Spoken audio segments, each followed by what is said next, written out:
문을 닫는 소리가 얼마나 무거울 수 있는지 여러분은 아십니까? 저는 오늘 44년을 살아온 그 집 앞에 서 있습니다. 손에 든 종이 가방 하나. 그 안에는 이혼 서류철과 집 열쇠가 들어 있어요.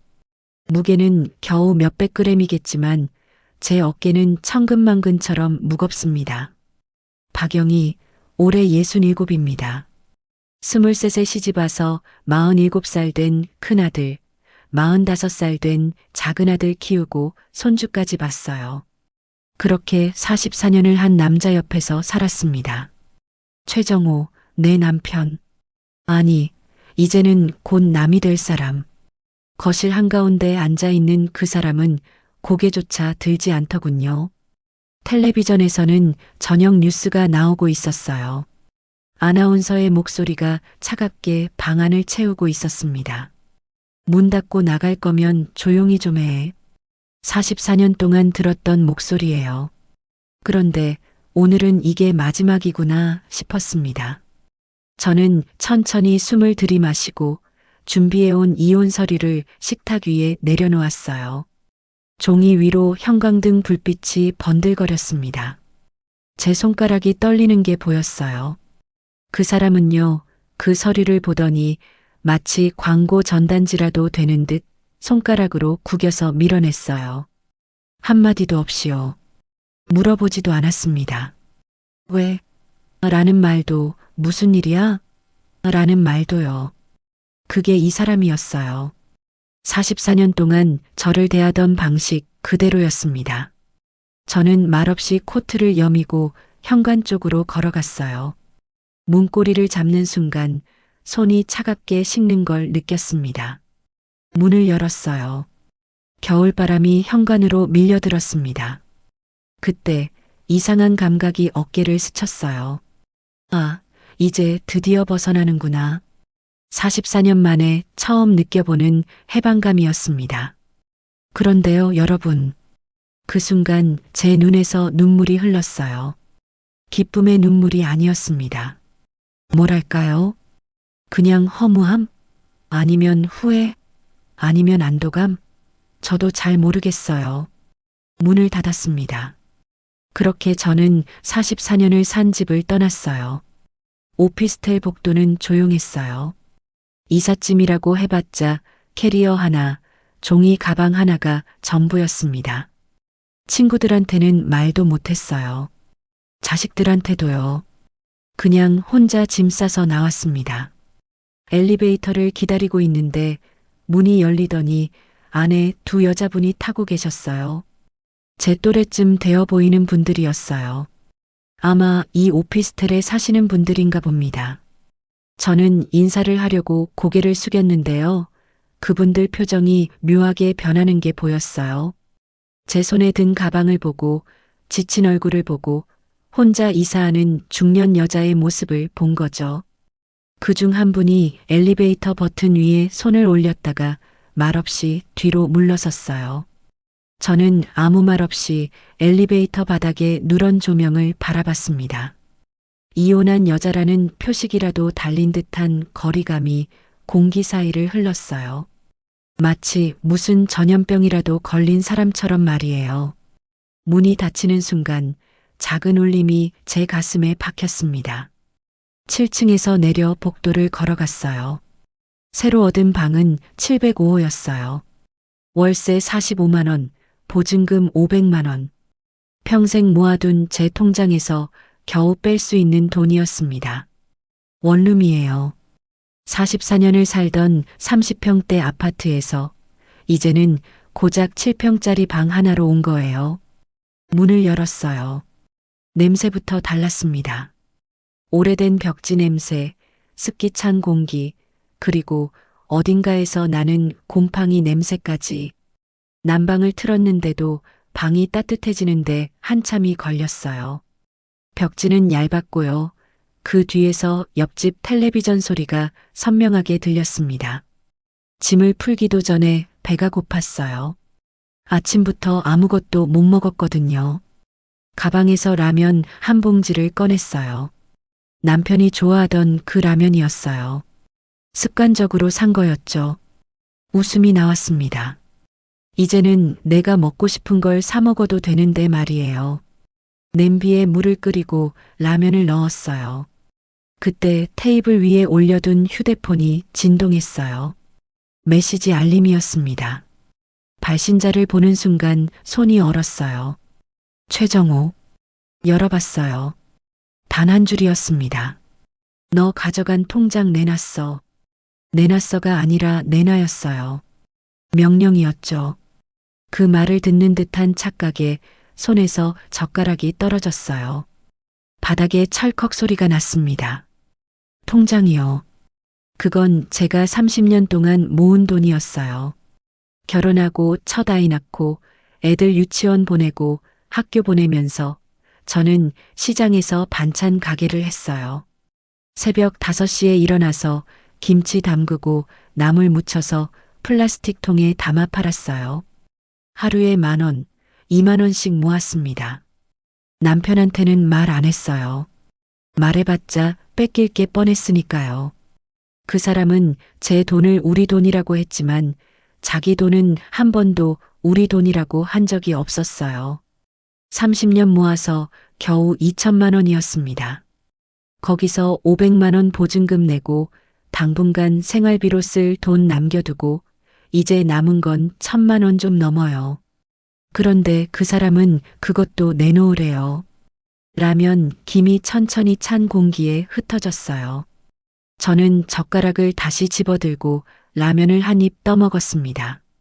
목구멍이 매는 것 같았어요.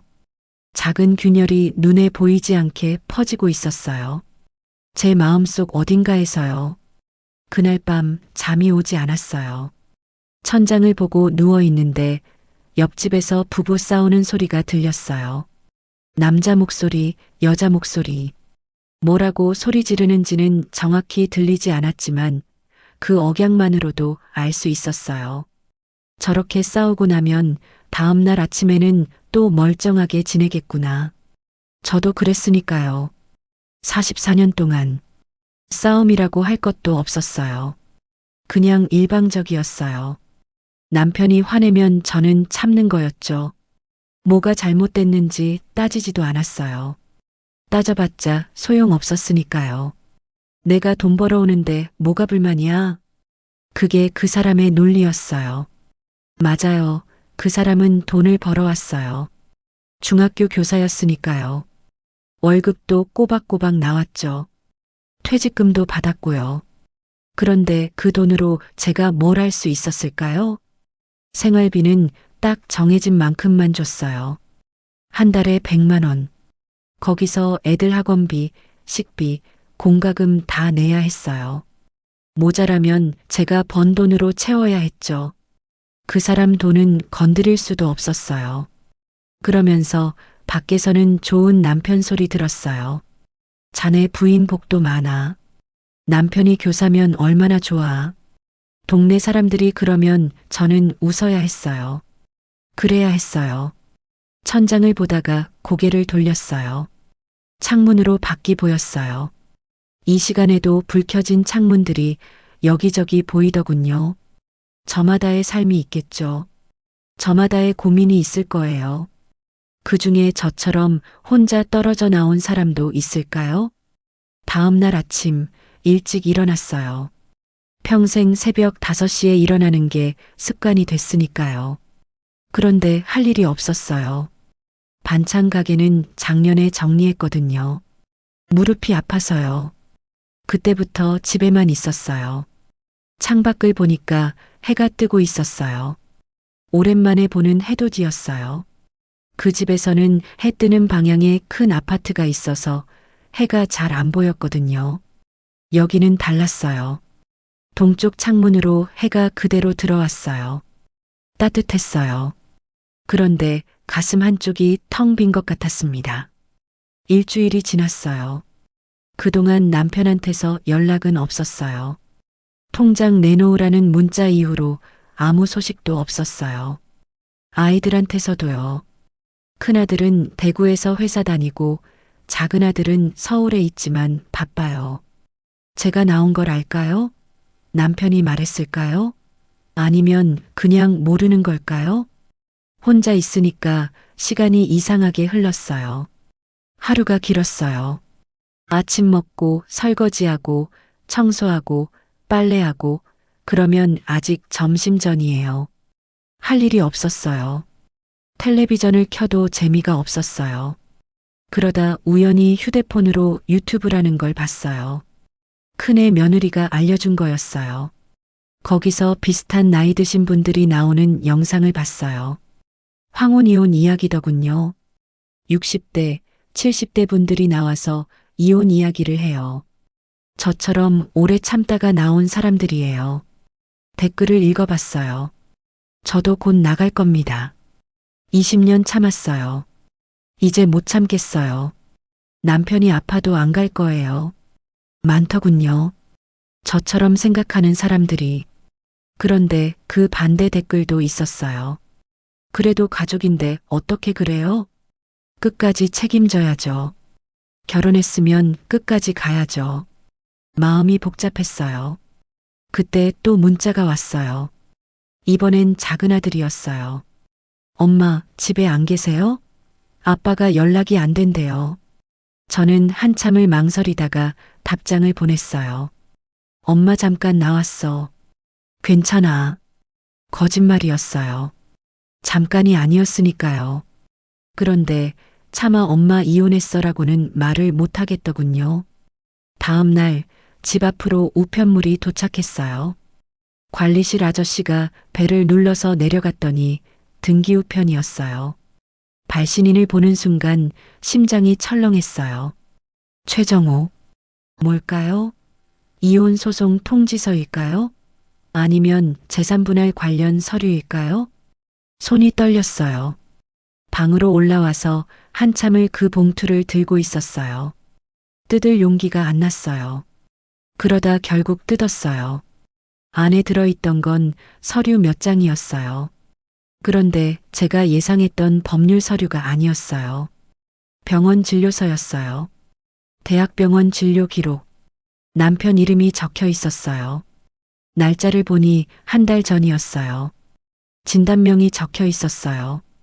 췌장암 3기. 그 순간 눈앞이 하얘졌어요. 췌장암이요. 그것도 3기라고요. 종이가 손에서 떨어졌어요. 바닥에 흩어진 서류들 사이에서 약봉지 하나가 보였어요. 항암제였어요. 얼마나 시간이 지났을까요? 휴대폰이 울렸어요. 발신자는 남편이었어요. 저는 한참을 망설이다가 전화를 받았어요. 여보세요. 제 목소리가 떨렸어요. 전화 너머로 남편의 숨소리가 들렸어요. 거칠고 마른 숨소리였어요. 그냥 오지 마. 목소리가 떨리고 있었어요. 그 사람이요. 44년 동안 한 번도 약한 모습 보인 적 없던 그 사람이 떨리는 목소리로 말하는 거예요. 오지 마. 내가 볼 필요 없어. 저는 손끝을 움켜쥐었어요. 전화가 끊어졌어요. 그날 하루 종일 아무것도 못했어요. 바닥에 흩어진 서류들을 보면서 멍하니 앉아 있었어요. 췌장암 3기. 의사 친구한테 들은 적이 있어요. 췌장암은 암의 왕이라고요. 생존율이 낮다고요. 그 사람이 죽을 수도 있다는 거잖아요. 머릿속이 복잡했어요. 44년이 스쳐 지나갔어요. 23세 시집 온 날, 처자일을 낳던 날, 아이들 학교 보내던 날, 남편 퇴직하던 날, 그 모든 날들이요. 행복했던 날도 있었을 거예요. 분명히요. 그런데 지금은 그 기억이 잘 안 났어요. 대신 다른 기억들이 떠올랐어요. 밥이 이게 뭐야? 짜게 해야 맛있다고 했잖아. 집에서 놀면서 이것도 제대로 못해? 내가 벌어온 돈으로 사는 주제에 무슨 의견이 그렇게 많아? 친구들 만나서 뭐하게? 집이나 잘 챙겨. 그런 말들이요. 44년 동안 쌓인 말들이요. 저는 참았어요. 참으면 괜찮아질 거라고 생각했어요. 애들 다 키우고 나면 나아질 거라고 생각했어요. 남편이 퇴직하고 나면 달라질 거라고 생각했어요. 그런데 아니었어요. 오히려 더 심해졌어요. 퇴직하고 집에만 있으면서 더 간섭이 심해졌어요. 하루 종일 제가 하는 일을 지적했어요. 그래서 나온 거예요. 이혼 서류 써서 나온 거예요. 그런데 지금 그 사람이 암이래요. 저는 어떻게 해야 할까? 저녁이 됐어요. 밥을 먹어야 하는데 먹고 싶지 않았어요. 그냥 물만 마셨어요. 창밖을 보니 어둠이 내려앉고 있었어요. 불 켜진 창문들이 하나둘 늘어났어요. 그때 초인종이 울렸어요. 누굴까요? 관리비 고지서 가지러 온 관리실 아저씨일까요? 문을 열었어요. 큰아들이 서 있었어요. 엄마. 큰아들 정민이가 문틈 사이로 방 안을 들여다봤어요. 눈빛이 복잡했어요. 걱정과 당황과 원망이 뒤섞여 있는 것 같았어요. 들어와. 저는 아들을 안으로 들였어요. 정민이는 방을 둘러봤어요. 좁은 원룸, 짐도 제대로 정리 안 된 방을요. 엄마, 이게 무슨... 앉아. 차라도 줄게. 아니요. 엄마, 왜 이러세요? 아빠가 엄마 찾고 있어요. 병원에서.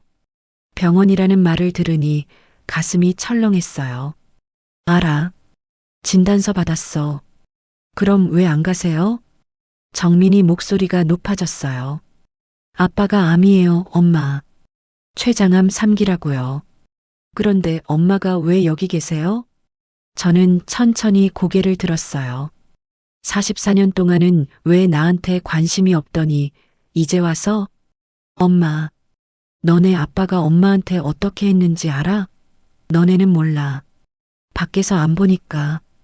아빠가 집에서 어땠는지, 엄마한테 어떤 말을 했는지. 정민이는 말이 없었어요. 엄마도 사람이야. 엄마도 존중받고 싶었어. 그런데 너네 아빠는 한 번도, 단 한 번도 엄마를 사람 대접 안 했어. 그래도 가족이잖아요. 가족이라는 말에 웃음이 나왔어요. 가족? 가족이 이렇게 대해? 엄마가 벌어온 돈 몽땅 가져가면서 생활비는 쥐꼬리만큼 주고 밥이 맛없다고 소리 지르고 친구 만나는 것도 눈치 주고 그게 가족이야? 정민이는 시선을 내렸어요. 엄마는 몰랐을 거야. 엄마가 얼마나 외로웠는지, 얼마나 힘들었는지. 너네 아빠는 한 번도 물어본 적이 없어. 오늘 어땠어?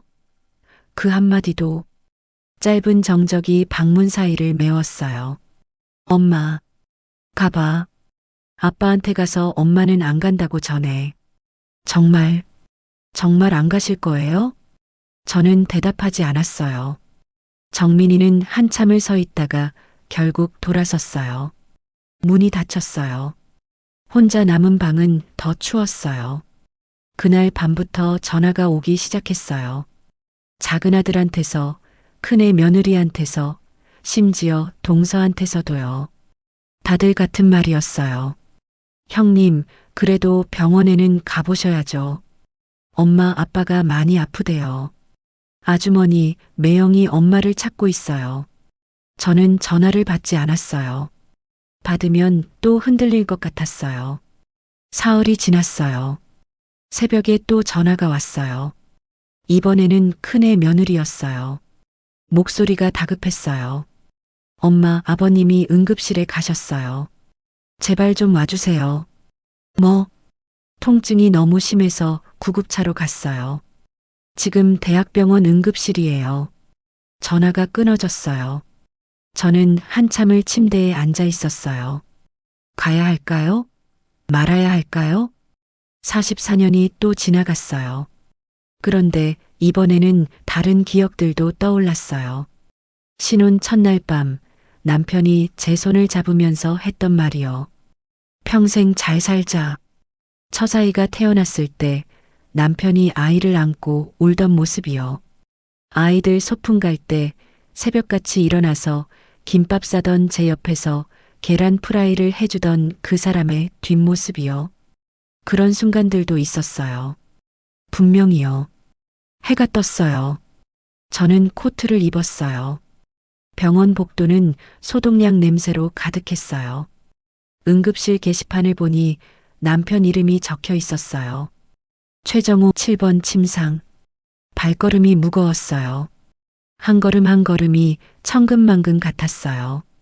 커튼을 젖혔어요. 남편이 침대에 누워 있었어요. 창밖을 보고 있었어요. 얼굴이 많이 야위었더군요. 한 달 만에 본 얼굴인데 전혀 다른 사람 같았어요. 고개를 돌린 그의 얼굴은 전보다 훨씬 작아져 있었어요. 왔어? 목소리도 달랐어요. 힘이 없었어요. 제시도 유괴속 오지 말라며. 제 목소리는 생각보다 차갑게 나왔어요. 남편은 입술을 한번 깨물었어요. 그러고는 한참을 말이 없었어요. 창밖만 보고 있었어요. 그냥 내가 싫어서 그런 말한 거 아니야. 그럼 뭔데? 창피해서. 창피하다고요? 내가 이렇게 된 걸. 내가 보는 게 싫었어. 44년 동안 한 번도 약한 모습 안 보였잖아. 그런데 이제 와서 이 꼴이 되니까. 남편의 목소리가 떨렸어요. 저는 침대 옆 의자에 앉았어요. 할 말이 없었어요. 화를 내야 할까요? 아니면 위로를 해야 할까요? 저도 모르겠었어요. 영희야. 44년 만에 처음 듣는 것 같았어요. 제 이름을요. 남편이 제 이름을 부르는 게요. 늘 야 아니면 이바였거든요. 미안해. 뭐? 미안하다고. 내가 너무 못해줬어. 눈물이 핑 돌았어요. 그런데 흘리고 싶지 않았어요. 44년 동안 참았던 게 이 한마디 듣자고 참은 건 아니었으니까요. 당신은 모를 거야. 내가 얼마나 외로웠는지. 알아. 모른다니까. 당신은 밖에서 일하고 돈 벌어오면 다 끝이었잖아. 집에 들어오면 당신은 왕이었고 나는 그냥 머슴이었어. 미안해. 미안하다고 다야? 44년이야, 44년. 그 긴 세월을 나는 참고 또 참았어. 애들 때문에, 세상 눈치 때문에, 이혼하면 손가락질 받을까봐. 그런데 이제 와서 미안하다고? 목소리가 떨렸어요. 눈물이 흘렀어요. 그래도 난 당신 아내였어. 사람 대접은 받고 싶었다고. 남편은 고개를 돌렸어요. 눈가가 붉어져 있었어요. 나도 어떻게 해야 할지 몰랐어. 우리 아버지가 그랬거든. 엄마한테. 나는 그게 정상인 줄 알았어. 남자는 밖에서 돈 벌고 여자는 집 지키고 그게 당연한 줄 알았어. 그렇게 살라는 법은 없어. 알아. 이제 알아. 너무 늦었지만 둘 사이의 공기는 오래 닫혀있던 서랍처럼 무거웠어요. 한동안 말이 없었어요. 창밖에서 겨울 하늘만 흔들리고 있었어요. 영희야. 응. 나 얼마 못 산대. 의사가 뭐래? 길어야 6개월. 항암 치료해봤자 조금 연장되는 거래. 6개월이요. 그동안 같이 있어줄 수 있어? 저는 대답하지 못했어요. 남편은 일주일 뒤에 퇴원했어요. 병원에서는 항암 치료를 권했지만 남편은 거부했대요. 차라리 집에서 편하게 있고 싶다고요. 큰아들이 전화했어요. 엄마 아빠 모시고 집에 갈 거예요? 집이요. 어느 집 말일까요? 제가 나온 그 집 말인가요? 모르겠어. 엄마 제발이요. 아빠가 혼자 계시면 어떡해요. 그건 나도 마찬가지였어. 44년 동안 난 혼자였어. 당신 아빠가 옆에 있었지만 혼자였다고. 엄마, 생각 좀 할 시간 줘. 전화를 끊었어요. 머릿속이 복잡했어요. 돌아가야 할까요? 아니면 이대로 살아야 할까요? 밤이 되었어요. 잠이 오지 않았어요. 유튜브를 켜서 영상들을 봤어요. 황혼이혼 이야기, 노년의 삶 이야기, 혼자 사는 여자들 이야기, 여러 영상을 봤어요. 그 중에 한 영상이 눈에 들어왔어요. 배우자가 아프면 돌아가야 할까요? 댓글을 읽어봤어요. 저는 돌아갔어요. 그런데 후회해요. 죽을 때까지 간호하다가 저도 병들었어요. 저는 안 갔어요. 미안하지만 제 인생도 소중하니까요. 가족이잖아요. 끝까지 책임져야죠. 책임? 그 사람은 저한테 책임진 적 없는데 다들 다른 선택을 했더군요. 정답은 없었어요. 그때 문자가 왔어요. 남편한테서였어요. 퇴원했어. 집에 왔어. 혼자 있으니까 좀 외롭네. 근데 괜찮아. 내가 자초한 일이니까. 너 편하게 살아. 미안해. 그 문자를 읽는데 눈물이 났어요. 다음 날 저는 택시를 탔어요. 44년을 살았던 그 집 앞에 섰어요. 익숙한 아파트 단지였어요. 그런데 이제는 낯설게 느껴졌어요. 초인종을 눌렀어요. 남편이 문을 열었어요. 깜짝 놀라는 표정이었어요. 왔어?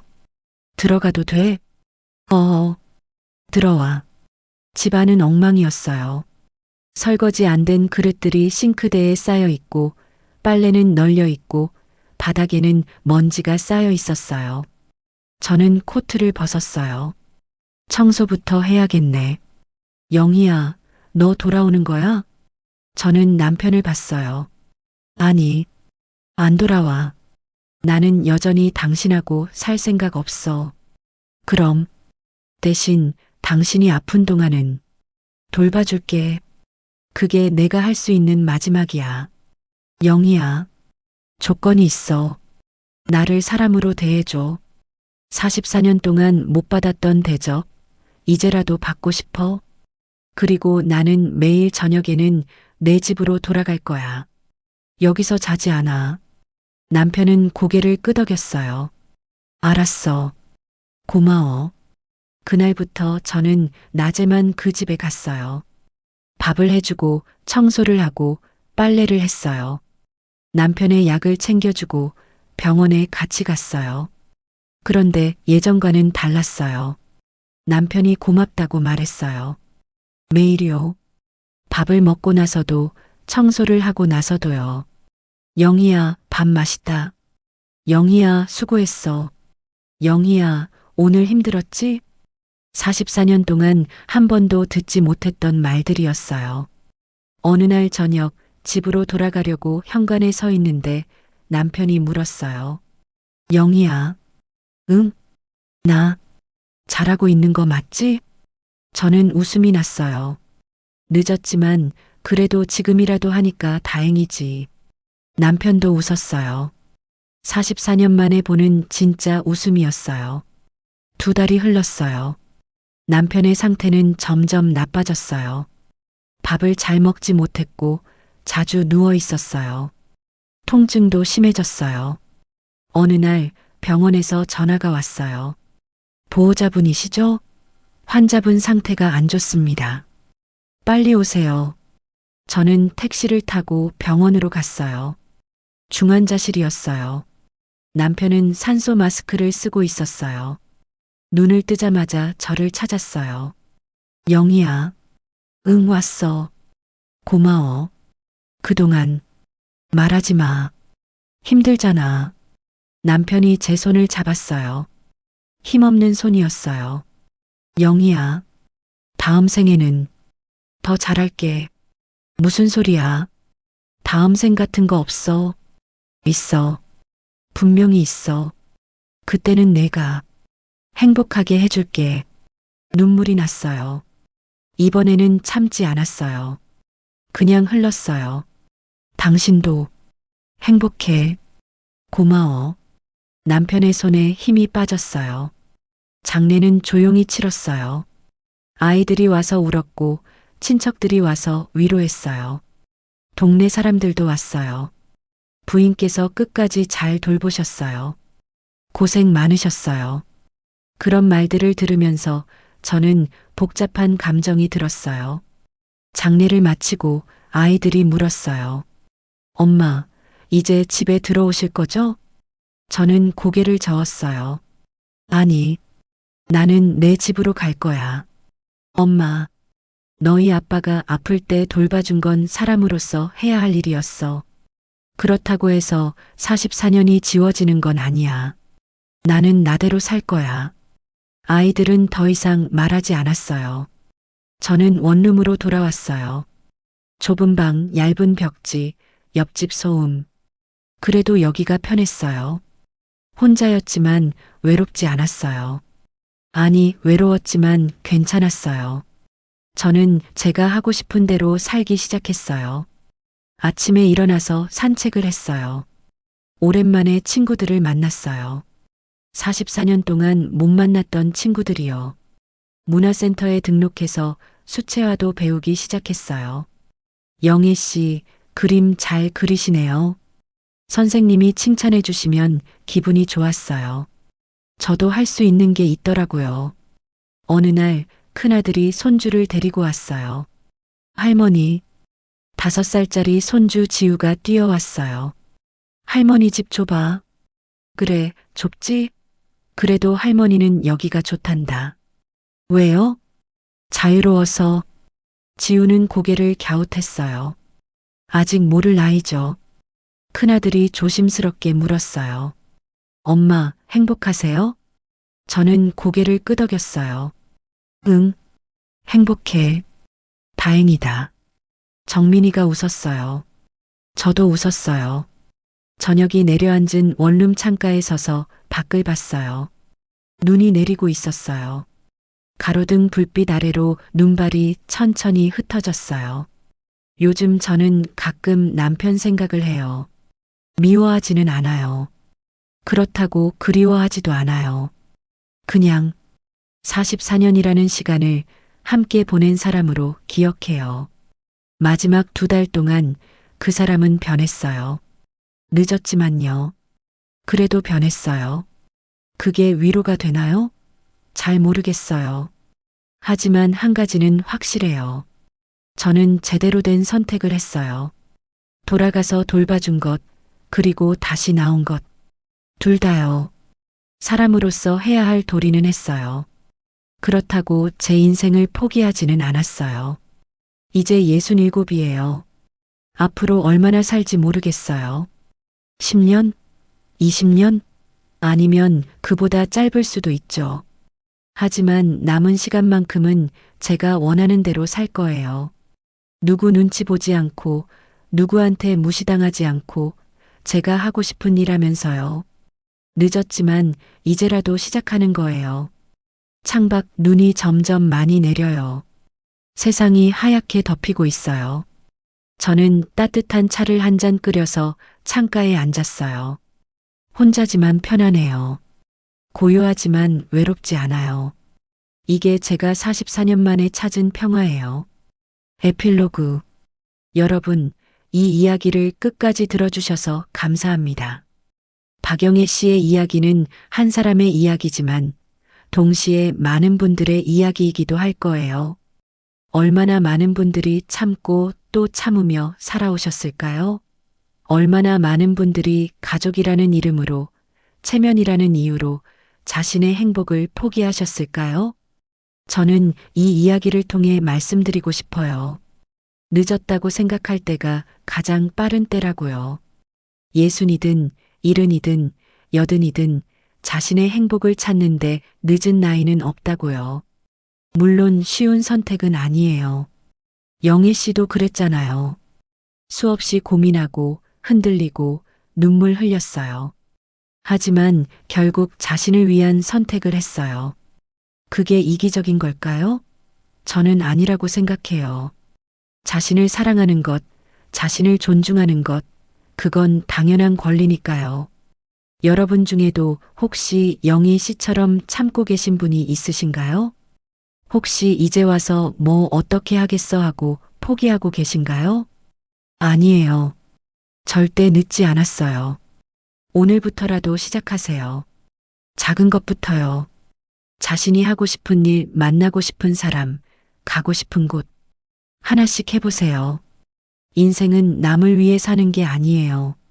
자신을 위해 사는 거예요. 그리고 기억하세요. 용서는 해도 돼요.